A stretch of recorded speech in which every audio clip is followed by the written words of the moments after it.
Взяла шабида крепсо, а коллега цвиши вдруг пша апрелем за шуксикцит, абснахун карра хадай на панцаква рынок зарадала гешти, бадра зурабы пагунба, убри шуксика внюцка ихацу, айх шала апхака ярбо план по барти раскуп яхапи пресс-конференция, еще и бах зипши вдруг, бра ихо по микрофон, и махдалут, абаси ахцут, أبخي وجزحنا على جزحنا أجي يحتى بحن كرر خدا بدر زرابي بقول Табу да закрепсо журналист хатырского коллега взял шабит шасфойд араико апышезмо журналист шуксыги тыгдзаны знакомка айчцу жарако хау хет хая хара хакуито хнапызлако узко хажлар кунза анаглара алшара хаштахит ахой хапе формату хай акпиу скуяна года сепшиго формат хуидзеги из хархала бейт цахцалаб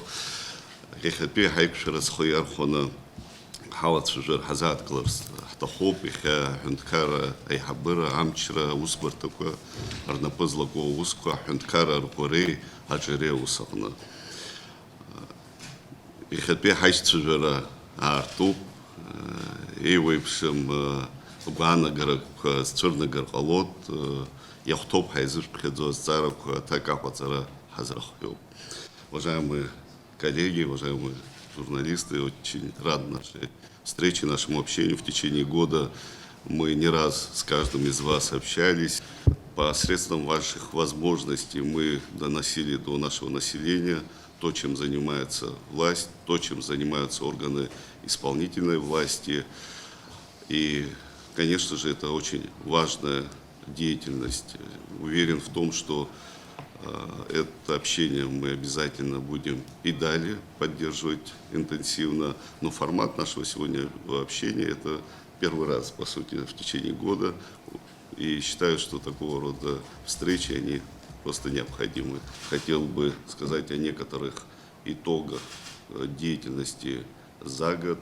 Конечно же, в первую очередь, это подведение итоги бюджетных показателей. Хотел бы обратить ваше внимание, что внутренний валовый продукт Республики Абхазия в 2025 году вырос более чем на 30%. Это очень серьезная динамика, положительная динамика. Мы намерены эти показатели достигать и уже в текущем году. Для нас очень важно, чтобы экономика Абхазии стала сильной. Именно сильная экономическая Абхазия – залог будущего и безопасности нашего Отечества. Доходная часть бюджета в течение года составила 21,7 миллиарда рублей, что на 38 целых более, чем предыдущие годы. Хотел бы отметить динамику доходов бюджета именно за счет собственных источников. Доля собственных доходов превысила 61%. Что это значит? Что мы сами наращиваем свои возможности по укреплению нашей экономики. Хотел бы отметить, что если в суммарном выражении, что это значит повышение, это более чем в 1,3 миллиарда рублей мы пополнили бюджет в прошедшем году. Очень часто мы слышим, задают нам вопрос чиновники, органы государственной власти рапортуют о том, что бюджет страны пополняется, куда эти расходы направляются, зачастую, что это не отражается на жизни наших соотечественников, сограждан. Хотел бы буквально также тезисно отметить основные направления расходной части бюджета. Это, конечно же, национальная экономика, это 3,2 миллиарда рублей.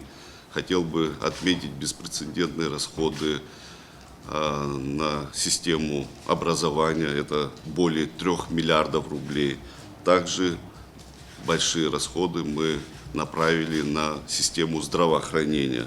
Также эта цифра беспрецедентна, 2,2 миллиарда рублей. Что означает расходы на систему образования? вам известно, это, конечно же, инвестиции и капитал в будущее нашей страны. Это развитие кадрового потенциала, усиление наших позиций за счет привлечения специалистов, современных специалистов, специалистов, которые могут и должны работать в современных условиях. И, конечно же, здравоохранение. Здравоохранение – это основная деятельность органов государственной и исполнительной власти. Каждая спасенная жизнь бесценна. То, чем мы занимались в области здравоохранения, чуть более подробно наверняка будут и у вас вопросы в рамках нашей встречи, я готов буду ответить. Конечно же, мы занимаемся развитием основных отраслей экономики, это в первую очередь туризм. Для нас огромная задача недопущения энергетического коллапса. Знаете, что первый год, за все предыдущие годы мы прошли зиму, осенне-зимний период, зимне-весенний период. Хотел бы также отметить, когда этот дефицит, к сожалению, сохраняется без верных отключений. Думаю, что мы еще более подробно в рамках нашей встречи остановимся на этом вопросе.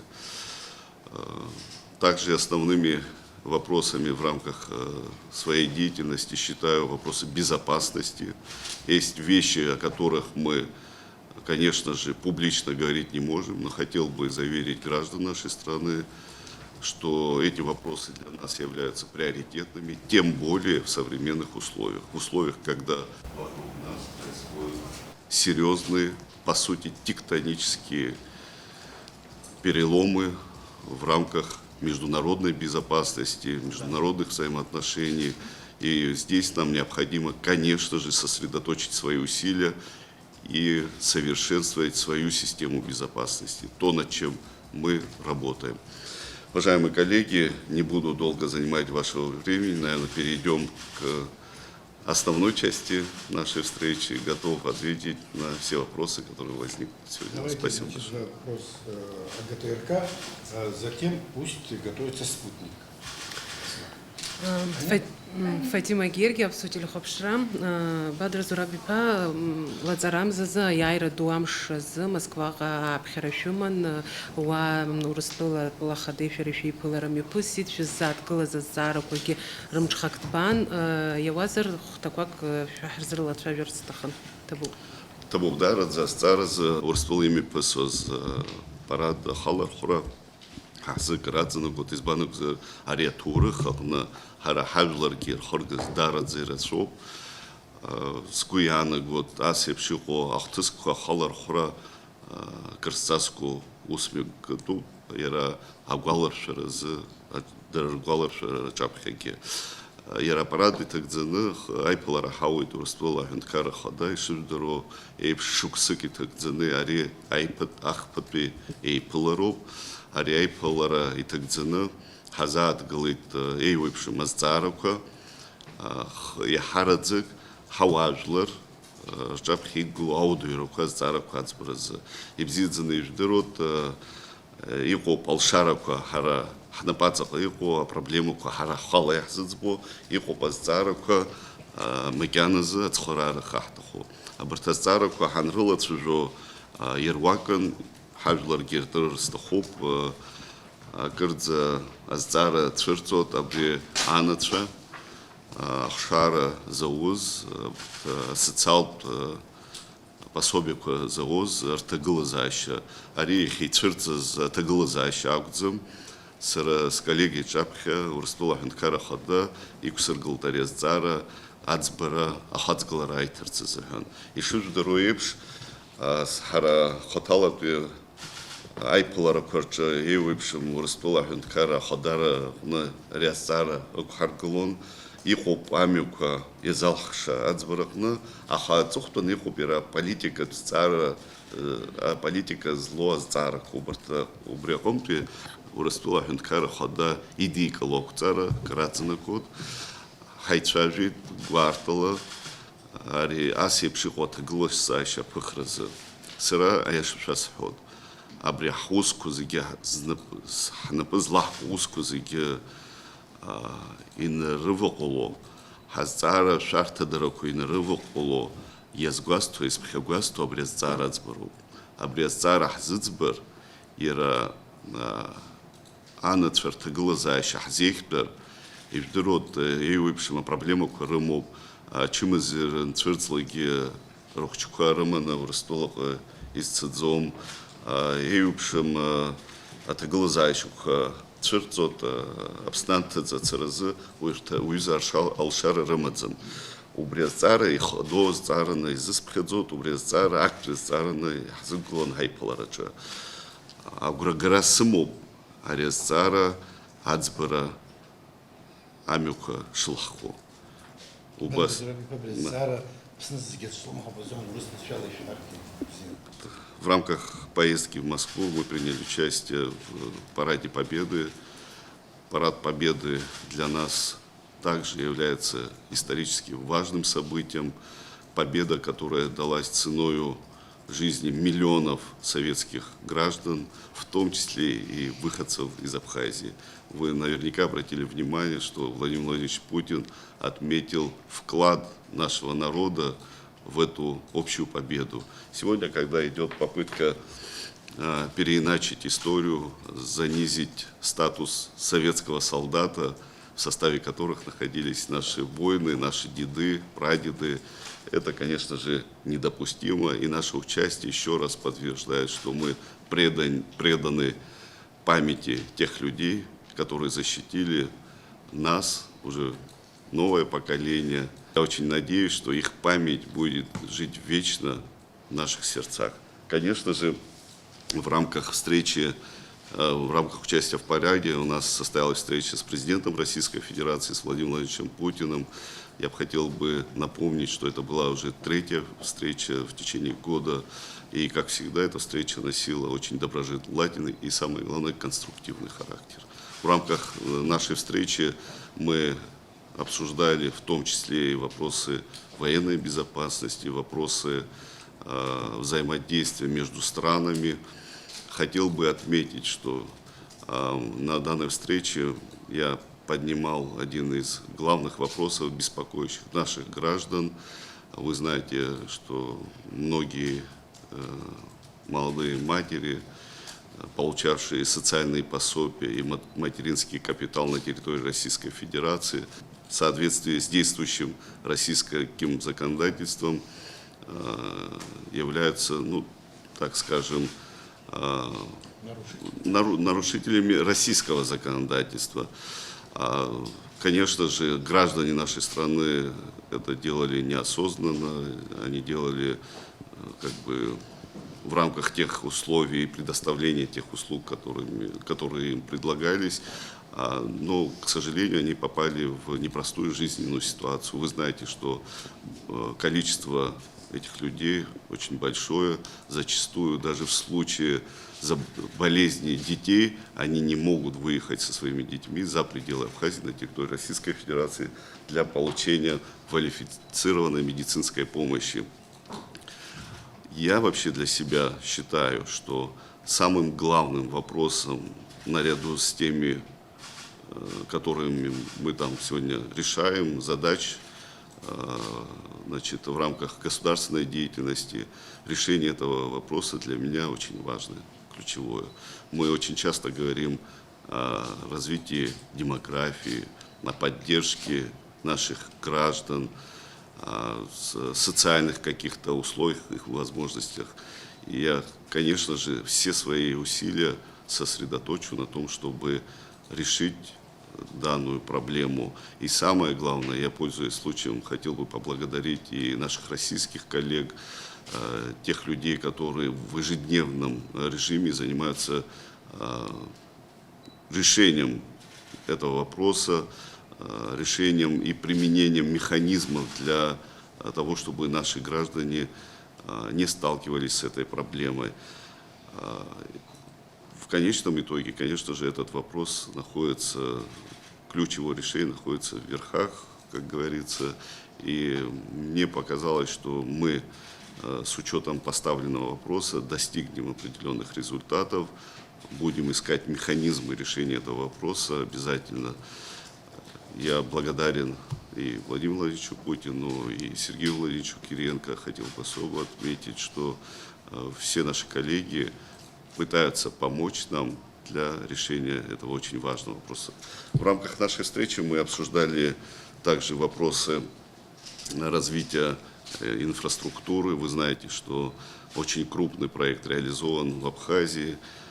Уже буквально за год, подведя итоги деятельности аэропорта, мы можем сказать, что эффект от деятельности аэропорта колоссальный. Значит, налоговые отчисления, рабочие места, мультипликативность экономики, развитие от аэропорта, она просто масштабна. Это как раз-таки вопросы безопасности, вопросы комфорта, вопросы развития экономики. Вот основные аспекты развития, значит, такого масштабного проекта на территории Абхазии. Мы говорили о железнодорожном сообщении, мы говорили о транзитных возможностях нашей республики. Как вам известно, сегодня работает проект по транзиту через Ачимчирский порт. Говорили о расширении этих возможностей и ряд других ключевых вопросов, которые очень актуальны для жизнедеятельности нашего государства и которые, несомненно, отразятся на гражданах нашей страны. Вы сказали о том, что эту зиму впервые за многие годы удалось пережить без веерных отключений. Расскажите, пожалуйста, благодаря чему нам удалось это сделать и вообще каковы планы государства по развитию энергетической отрасли? Вы знаете, прежде чем я отвечу на ваш вопрос, я бы хотел бы, чтобы вы, наши граждане, понимали, что я считаю самой главной угрозой для нашего государства. Угроз для нашего государства вопросов очень много. И, к сожалению, эти угрозы только нарастают с учетом и международной политики.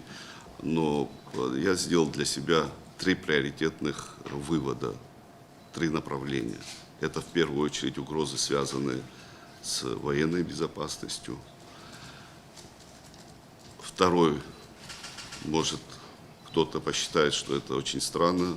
Второй вопрос – это угрозы отсутствия собственной энергетической безопасности. И третий вопрос – вопрос политической стабильности и политических взаимоотношений внутри нашего общества. Вот к чему я это говорю. Считаю вопрос энергетической безопасности ключевым вопросом. Хочу обратить ваше внимание.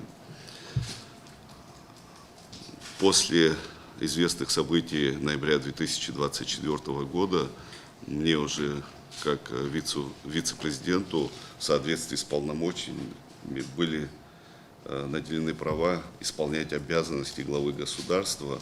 И как раз-таки это совпало с периодом жесткого энергетического кризиса. Каждый из вас помнит, что эти отключения достигали от 10 до 12 часов. Каждый из вас ощутил на себе некомфортные условия нахождения без тепла, света и сопутствующие с этим вопросом и водоснабжения. Это все отражалось даже на бытовом уровне. А теперь хотел бы обратить ваше внимание, как это отражалось на государстве. В течение недели все поступления, налоговые поступления от предпринимателей, организаций, учреждений были остановлены. Организации не могли иметь возможности осуществлять свою деятельность в полной мере. Это, по сути, означало остановку деятельности жизни государства. Я еще раз хочу вот на этом, уважаемые коллеги, сакцентировать ваше внимание. С 2016 года Абхазия столкнулась с энергодефицитом. К сожалению, все последние годы значит, дефицит электроэнергии только увеличивался. Это означает, что придет время, когда мы столкнемся с еще более серьезными проблемами в энергетике. А отсутствие энергетики – это отсутствие возможности функционирования государства. Вот почему я считаю энергетику ключевым, решение энергетического вопроса ключевым. Вот почему нам всем надо совместить усилия для сохранения не только энергетической системы, а сохранения нашего государства в целом. Если мы не захотим сделать так, чтобы мы избежали этих проблем, мы должны предпринять серьезные решения. В том числе в течение года, наверняка вы обратили внимание, что мы ежедневно занимаемся вопросами энергетики. Я бы хотел вас проинформировать, что каждый день на протяжении всего года, 365 дней в году, я ежедневно в 9 утра начинаю свою работу с аналитики, с потребления объемов электроэнергии суточных, начиная от притока воды, от уровня воды, от тех мероприятий, которые проходят сегодня на территории Абхазии в рамках реконструкции энергосистемы. И, наверное, вот такой подход дал и определенные результаты. Тут, конечно же, мы применили новые подходы, выстроили новые, значит, взаимоотношения и формат работы с главного нашего источника генерации электроэнергии Сынгур-ГЭС. Мы начали в летний период более дешевые тарифы выбирать в Российской Федерации для экономии и более высокой выработки воды в водохранилище на Ингурской ГЭС, что позволило нам зимой до 1 января 2026 года пройти собственными ресурсами. Хотел бы, чтобы вы знали, чтобы знали граждане нашей страны, у нас ежегодно с 1 октября начинался дефицит электроэнергии, вводились веерные отключения. Нам удалось избежать этой ситуации. Мы эту работу продолжим и в текущем году. Хотел бы обратить ваше внимание, что мы в течение года более миллиарда рублей направили на приобретение перетока. Я часто слышу, что руководители нашей страны, значит, оторваны от жизни, что нет никакого дела до чаяния людей. Ну как же это назвать, если мы ежедневно занимаемся вопросами именно комфорта людей, чтобы они не почувствовали эту нагрузку. Мы покупаем электроэнергию в среднем, вот буквально неделю тому назад мы перестали закупать дополнительную электроэнергию. Даже весной дефицит электроэнергии сохраняется по 5 рублей, по 5 с чем-то рублей, и отдаем населению от рубля 70 до 2,20.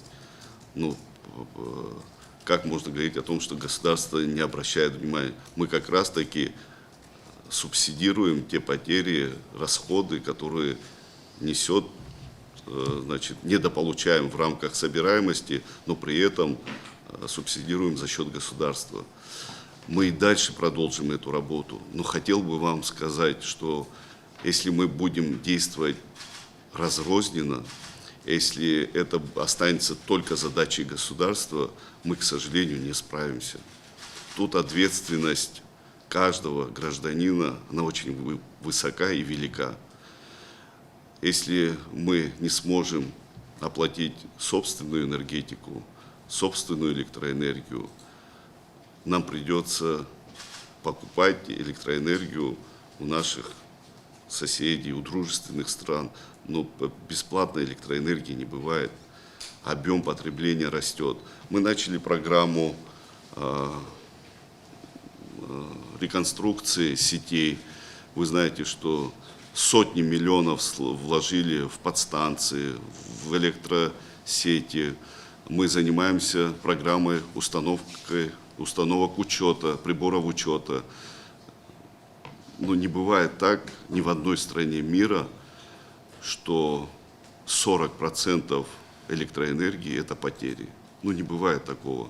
Может, стоило бы сказать правду друг другу, что это не потери, а в какой-то степени даже воровство.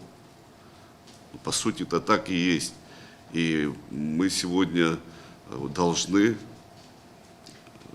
провести полную инвентаризацию и учет всей электроэнергии, которая поступает на территорию Абхазии. Считаю это направление очень важным, и эту деятельность мы обязательно продолжим.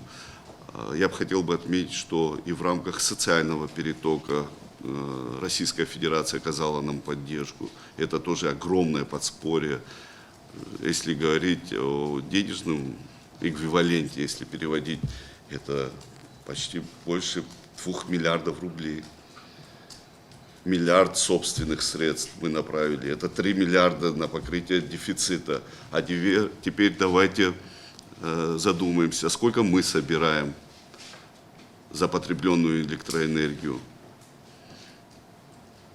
Это почти наполовину меньше. Поэтому говорить о развитии, полноценном развитии страны и вообще о будущем страны без содержания собственной энергетики, ну, невозможно. Что касается позиции государства, вы знаете, что в прежние годы очень часто были споры, какая должна быть энергетика в частных руках, там, управляющие компании, совместные предприятия с бизнесом. Сегодня позиция государства такова: энергетика должна быть и оставаться государственной в полной мере, но при этом ответственность и государства, и всего общества в целом содержать эту энергетику и обеспечивать безопасность нашего Отечества. Спасибо. Спутник Асмат, пожалуйста. Бадр Зурабович, в начале апреля в Сухуми прошел форум «Абхазия. Инвестиции в будущее». Было подписано более 30 соглашений. Скажите, по вашему мнению, когда и как эти проекты будут реализовываться, и когда бизнесмены и простые граждане почувствуют эффект от этих соглашений? Да, действительно, в Абхазии прошел первый международный экономический форум. Я бы хотел отметить, что по своей сути он был и первый, и фактически первый международный экономический форум. Я надеюсь, что результаты деятельности этого форума, несомненно, отразятся на наших гражданах. Ну, в частности, если говорить, конечно же, в рамках форума, вы знаете, что подписана программа льготного кредитования бизнеса, объемы известны, это 20 миллиардов рублей, которые будут направлены не в рамках инвестиций зарубежным компаниям, да, как часто нам говорят, вот вы создаете условия для иностранных частных компаний. Нет, конечно же, эти средства направлены на резидентов нашей страны, на граждан, на компании, которые работают на территории нашей страны. Как раз-таки это дополнительная возможность для абхазского бизнеса развивать собственные возможности. Мы подписали соглашения практически по всем направлениям и отраслям. Это и медицина, это и взаимодействие в области энергетики с нашими российскими коллегами. Чем уже конкретно, я могу вам назвать даже один элементарный вопрос, который был поставлен на этом форуме и решен буквально на протяжении месяца-полутора. Это авиасообщение с минеральными водами. Вам известно, что совершенно скоро стартует регулярное авиасообщение между Минводами и городом Сухум. Это что же как раз-таки результат этой деятельности. Мы говорили о развитии экономического потенциала. Знаете, что крупные российские компании готовы также совместно со своими абхазскими коллегами реализовывать разного рода проекты. И объем инвестиций, он колоссален.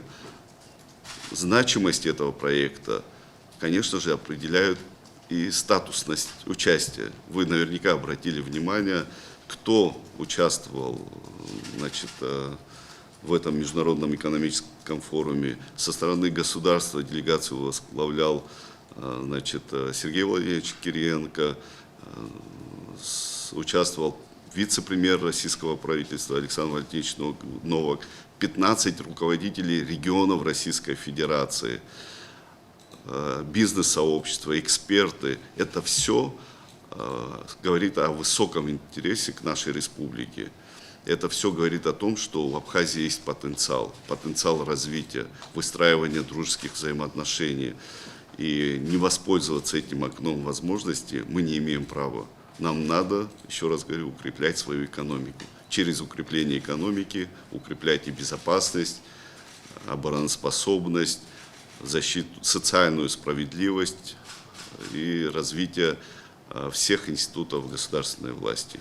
Считаю, что проведение такого рода форумов однозначно только приносит положительный эффект для нашей страны. Марьяна Котова, Абазар ТВ. Бадр Зурабович, вы начали свое выступление с того, что рассказали, как выросла наша экономика, но подсчитывается ли инфляция? Вы следите ли за этой динамикой и как конденсируются наши доходы, то есть зарплаты, согласно тому, насколько инфляция съедает наши доходы? Совершенно верно. Это, значит, учитывая, что это законы экономики, инфляция, к сожалению, съедает доходы граждан с учетом того, что инфляция ежегодно, к сожалению, растет. Это тенденция не только в Абхазии, это, по сути, тенденция и стран, которые расположены рядом с нами. То, почему это происходит, наверное, говорить не приходится, все прекрасно понимают. Но мы тоже принимаем меры реагирования. Конечно же, это компенсация, так называемая, повышение заработной платы основной категории бюджетников. В среднем мы ежегодно повышаем заработную плату основных категорий бюджетников от 15 и выше процентов. В 2025 году мы как раз-таки повысили заработную плату основным категориям бюджетников. Это врачам, учителям, деятелям культуры и ряду, значит, сфер, которые являются ключевыми. Мы также проводим работу по, значит, усилению мер воздействия, если можно так назвать, на частный бизнес, который, значит, в свою очередь также должен реагировать на корректировки и на инфляцию в стране. Мы даны поручения Министерству финансов, правительству, минимальный уровень заработной платы поднять до 20 тысяч рублей. Это как раз-таки та базовая, это не говорит о том, что зарплата в 20 тысяч должна быть. Это должна быть минимальная планка, и уровень заработных плат в экономике обязательно должно расти. Поэтому мы необходимые меры предпринимаем. Вы знаете, что мы в прошлом году подняли социальные выплаты, как раз-таки, когда мы задаемся вопросом, куда деваются эти средства, куда направляются средства, собранные дополнительным доходом в доходную часть бюджета, это как раз-таки расходы, связанные на повышение социальных выплат, пенсии ветеранам. Вы знаете, что мы определили часть льготников за потребленную электроэнергию, это многодетные семьи, инвалиды, сельские учителя. То есть это все, эти все, значит, выпадающие вроде бы, да, доходы должны быть компенсированы государством. Как раз таки это возможность сэкономить людям средства, дать возможность не потерять из-за инфляции и нарастить какой-то объем доходов. Конечно же, если вы спросите, достаточно ли этого, конечно же нет. Чтобы было достаточно, у нас должен быть совершенно другой доход государства, наполняемость бюджета. Мы работаем над этими направлениями, работаем над администрированием доходной части бюджета, работаем над усилением таможенных органов. Вы знаете, что доходы государства в основном это Конечно же, два основных ведомства – это налоговая инспекция и таможенный комитет, которые являются основными органами, пополняющими доходную часть бюджета. Поэтому работу этих ведомств мы обязательно усилим, в том числе для решения вопросов, перекрытия вопросов, так скажем, отрицательных показателей инфляции. Мы обязательно эту работу продолжим. Дополнительный Да. вопрос. Часть экономики, как говорят многие специалисты, находится в тени. И во многом из-за того, что у нас бизнес укрывает свои доходы из-за отсутствия кассовых аппаратов. Каким-то образом решение этого вопроса продвигается? Спасибо, Марьяна, за вопрос. Действительно, это так и есть. Ну, наверняка вы слышали, что в этом году мы как раз-таки усилили работу в этом направлении с нашими российскими коллегами, с Министерством по налогам Российской Федерации, совместно с абхазскими коллегами мы разработали и программу внедрения контрольно-кассовых аппаратов. На первом этапе мы будем уже в течение этого года внедрять более 1000 контрольно-кассовых аппаратов. Хотел бы отметить следующее. Конечно же, есть организации и предприятия, которым это не нравится. Но не установить контрольно-кассовый аппарат мы не можем. Мы не можем держать экономику в тени. Для людей, для общества должны быть понятны возможности государства, а возможности государства должны быть максимально прозрачны. И все здесь мы должны оказать совместные усилия для того, чтобы вывести из тени часть экономики, которая у нас сегодня не отражена, так скажем, в бюджетной, в доходной части. Мы эту работу продолжим. Это основное направление нашей деятельности. Кстати, я хотел бы обратить внимание, почему мы прибегли к поддержке наших российских коллег. Вообще система налогообложения России, программное обеспечение и возможности учета и контроля администрирования доходов – это самая продвинутая, прогрессивная программа именно налоговой системы. Поэтому мы прибегли к этим возможностям и обязательно будем внедрять ее в абхазскую действительность. Спасибо. Анжела Качуберия-Тас. Бадрас Зурабович, буквально недавно вы произвели ряд кадровых изменений в правительстве. Скажите, ожидаются ли еще изменения кадровые, с чем были связаны первые кадровые изменения и как вы оцениваете в целом работу правительства и силового блока в частности? Да, действительно, вы совершенно правы. Буквально недавно прошли кадровые изменения.